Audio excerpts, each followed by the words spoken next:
Alex, now that you've had a couple days to kind of just decompress and think about the season, how do you view this season overall and the way it ended? I've had like 24 hours, so I haven't quite processed everything yet. I mean, it's frustrating, right? I think anytime you have a team that's competitive, that's a good team that you think has a chance, and you don't do it, it's obviously disappointing, right? So I think everybody feels the same way. But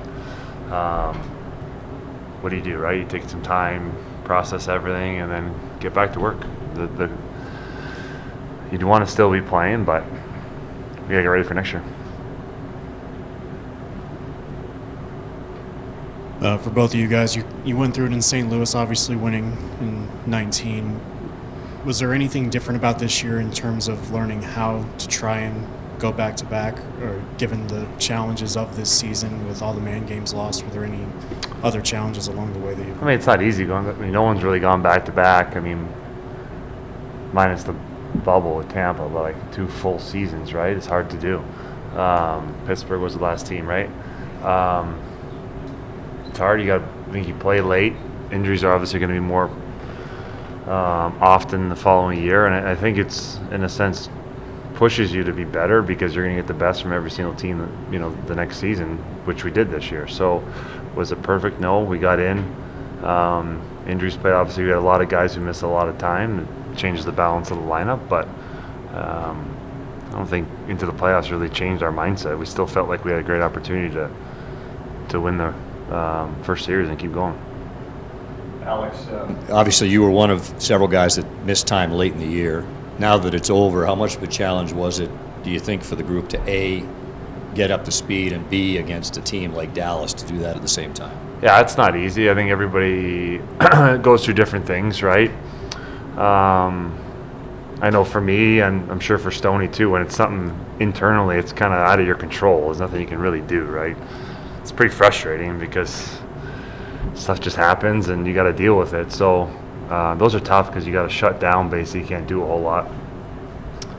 But it shouldn't really make a difference. I mean, a lot of us have played the game really long time, and I thought, all things considered, we did a pretty good job, in the first round. But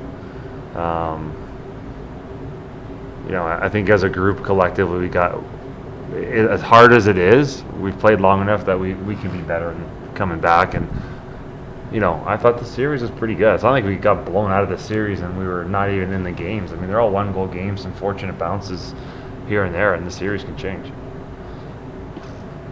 Have you been able to, I was going to ask you, what do you think the difference was between the two teams now that it's over? Timely goals, fortunate bounces here and there, right? I mean, that's, if you look at the Game 6 or Game 7 goal, it's off a shin pad. They scored a couple goals in Game 6 that were, off other people. They're not excuses. That's just the reality of it. Marchie hits a crossbar, they go down and score 2 seconds later. So it's just how the flow of the game was going.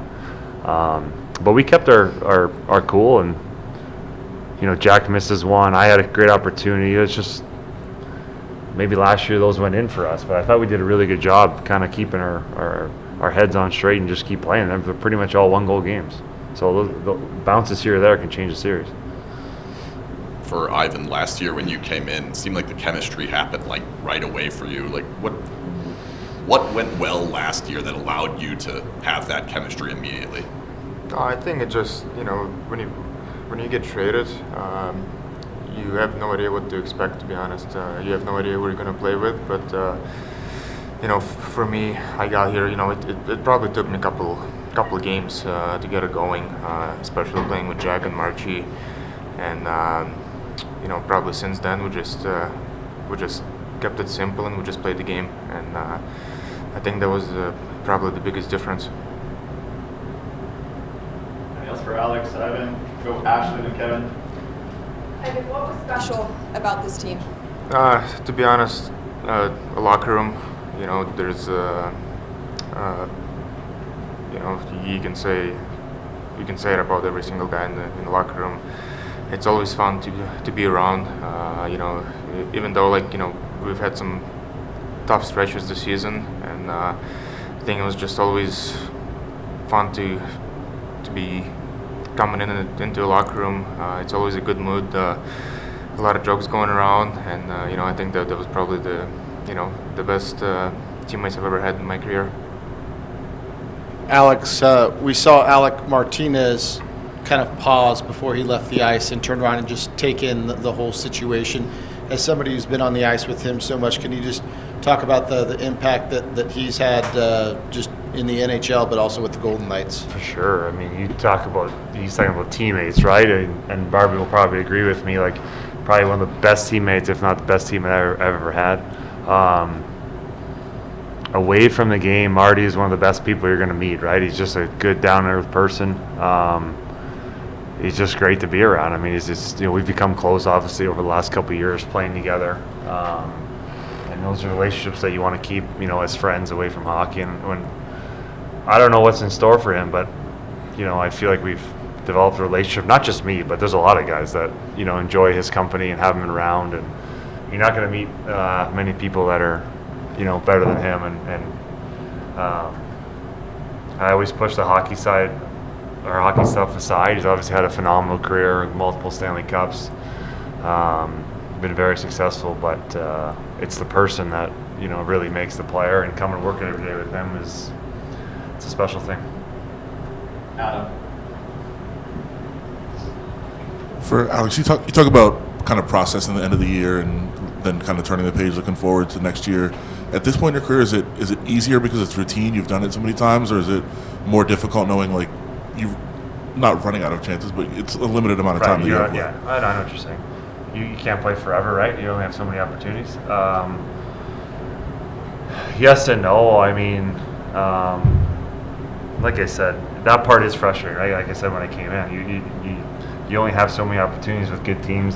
Been fortunate to be on a lot of good teams, so it's frustrating we don't get an opportunity to capitalize. But I think as you get older too, you find a way to flip the switch and come into the next season kind of refreshed. And I think once you become a dad, Barbie probably agrees, you don't really have a choice, right? You go from being gone all the time to being home all the time, and you become full dad mode. And I think that's, at least for me, it's helped me kind of flip the switch and take some time, process it, and then move on to the next year. So I think we'll all be pretty eager to get back, in August and September when everybody starts rolling in. So it'll be a fun summer in terms of, kind of regrouping and seeing what this group has going into next year. Last one, Danny.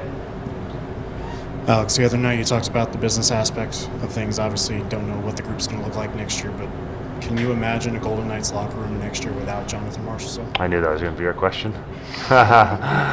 Well, he's been an original guy, right? His you guys, he's got obviously a great personality in terms of bringing energy to our locker room. I don't like touching on the business side of things because I don't know. I wish I knew. I'm sure you guys did too. But no one really knows what's going on behind the scenes with that. But everybody in this organization loves having Marchie around. Again, I go to the person, not the player. We 43 goals, Conn Smythe last year. We know what he can do on the ice. But he's a great guy to have around the locker room. And you want to talk about coming to work and having fun every day, I think Marchie leads the way in that department.